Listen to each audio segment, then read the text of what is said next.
Chapter 2 Under the Hawthorn Tree. The breeze continued. It was great drying weather. Dan Collins had sent a message to say he would take them to the bog that morning. Peggy kept hopping from one foot to the other with excitement. Since the hunger and sickness had come, the children spent most of their time hanging round the cottage. Mother wanted them near her. From their door the O'Driscolls could see the curling smoke from each cottage chimney that made up their small homeland of Duneen. It was a beautiful place. There were plenty of good neighbours, but nowadays there was very little visiting. Each family tried to hide its shame at having so little. Anyway, not many had the energy or the heart for singing, dancing and storytelling anymore. But today was different. Eily, Michael and Peggy were going to the bog. They waved goodbye to Mother, who looked tense and pale. Baby Bridget was still very sick. She slept most of the time and cried only when Mother put her down. They each carried a basket for the turf. Also there was a can of cool water and some potato skins and a crust of dry bread to keep the hunger at bay. Pat and his father were waiting for them. Dan Collins was a big man with curly blonde hair, and his eyes seemed to twinkle when he was in a good mood. He spent most of his time outdoors and always seemed to know where wild berries or mushrooms grew. Moses, his old donkey, stood with the empty creels tied to his back. "You bold young straps, holding us up on such a fine day," joked Dan as he put the empty baskets on top of the donkey. "Run on ahead and Moses and I will follow in our own good time." The donkey was old and slow and would not be rushed. The children had plenty of time to play and kodak as they gathered the dry turf into neat piles. Peggy busied herself picking wild cowslips for Mother.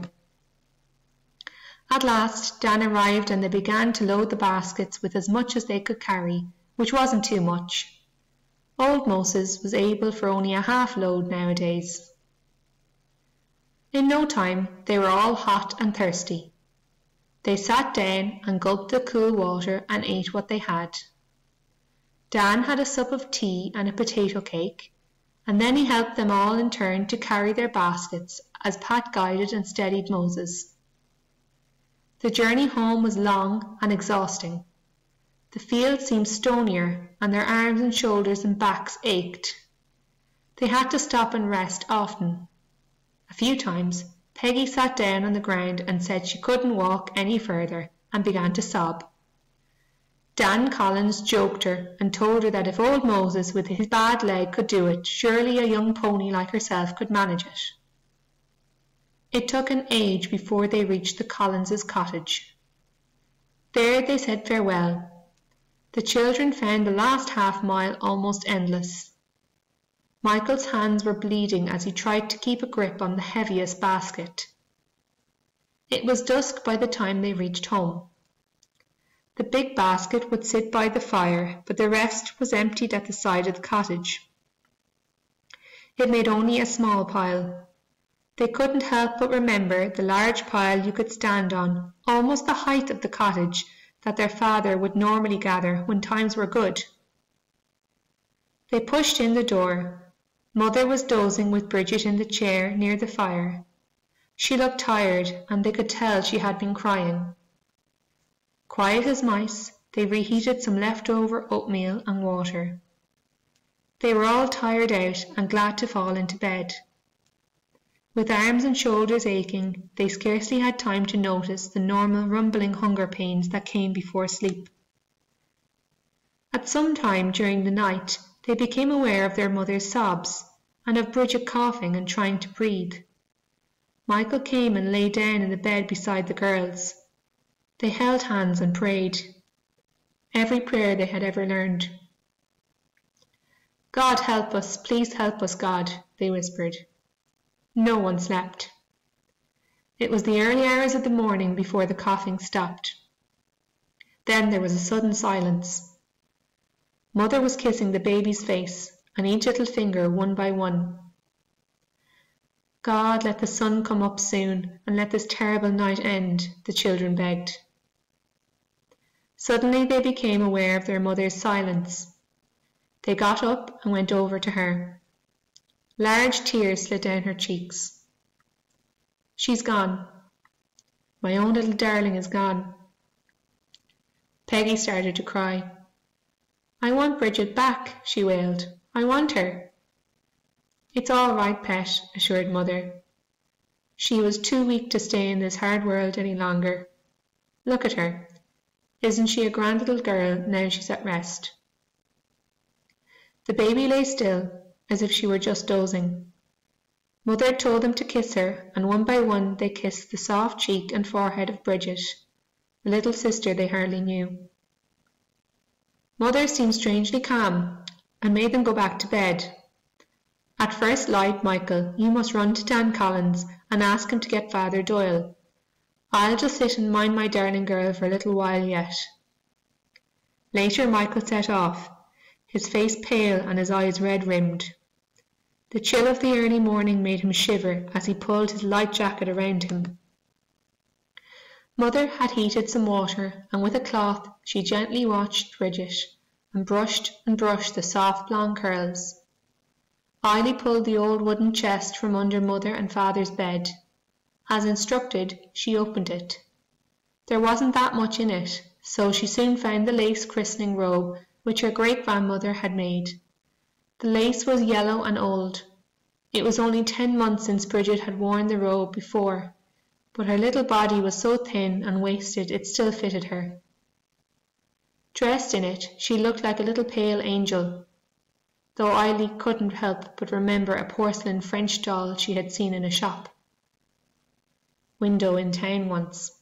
It stood stiff in a white lace dress with a starched petticoat and a long curling real hair. How she had wanted to hold and have that doll. Now she felt the same longing, but much worse. She ached to hold Bridget and never let her go. Michael came home. They all had a sup of milk and tidied themselves and the cottage as best they could. Dan Collins would get the priest. Father Doyle was a nice man.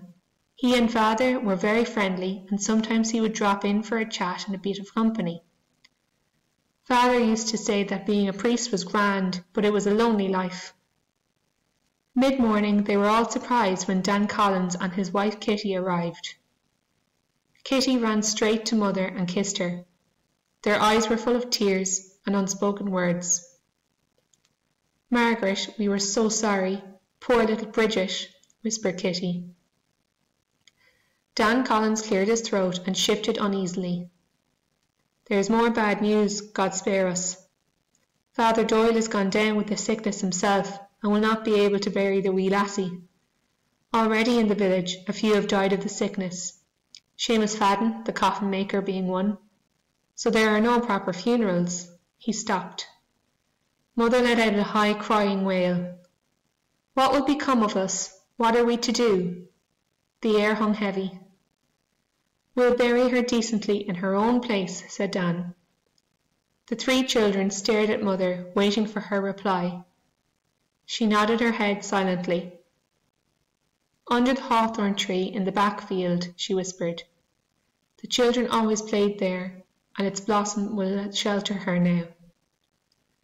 Dan motioned to Michael, and they left the cottage and disappeared up to the field carrying a spade. We've no coffin, said Mother hoarsely.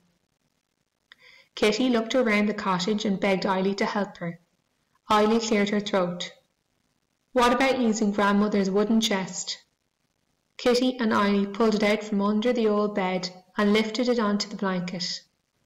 Mother walked over and nodded silently. Kitty began to take out the family treasures and lay them to one side. Kitty and Mother started to get everything ready. Eily and Peggy, sensing they were not wanted, ran outside and pulled bluebells and wildflowers. They sucked in deep breaths of air to try and calm their hearts. Dan came back down the field and went inside. In a few minutes the 3 adults emerged, Kitty holding Mother's arm and Dan carrying the carved wooden chest. A light breeze blew, and the blossom bowed and waved in welcome. There was a clear blue sky. A family of blue tits sat on the branch of the tree, helping to keep vigil. Dan and Kitty led them in the prayers, and they all remembered the words of Jesus. Suffer the little children to come unto me. They prayed too that they would meet again in paradise. Eileen and Michael gently placed the flowers beside the chest. Peggy clung to Mother as huge sobs racked her body. Mother stroked her hair. They all sang a favourite hymn of Father Doyle's. Then Kitty led them back to the house. She had brought some tea and made a mug for the adults. She made Mother sit down near the fire as she warmed some leftover potato cakes. For the next few days, Mother stayed in her shift with the shawl wrapped around her and barely bothered to do anything. Eileen and Michael fetched the water, swept out the cottage and searched for food. They wished that Father would come back. Eileen was scared. How long would it last?